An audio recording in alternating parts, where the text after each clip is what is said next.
Subscribe खालामनायजों लोगोसे बेल आइकनखौबो थुनानै होदो।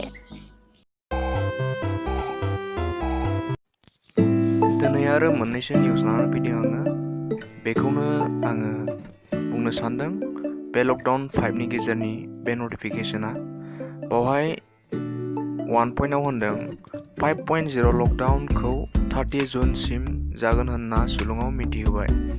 बेखौहाय मैयानो मिथिहोदों, आङो दिनै होबाय। उनाव नोंथांमोनाबो मिथिनानै लादो। आरो सेकेन्ड पइन्टआव बुंदों सुलुङाव मिथिनाय बादिब्ला रेस्टुरेन्टफ्राबो खुला थासिगोन माखासे अपेन जानायजों लोगोसे। बेखौ आङो मैया होनदों।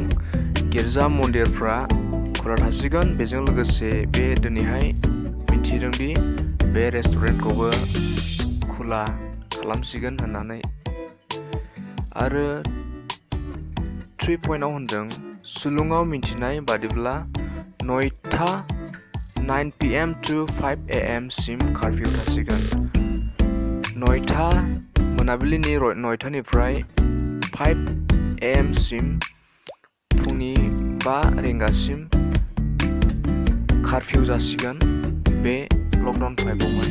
बेखौहाय सुलुङाव मिथिहोबाय आरोखि, क्लियार खालामबाय। आरो बे 4आवहाय बुंदों मिथिनो मोनदों स्कुल कलेजखौ जुलाइनि गेजेराव अपेन खालामसिगोन होनना।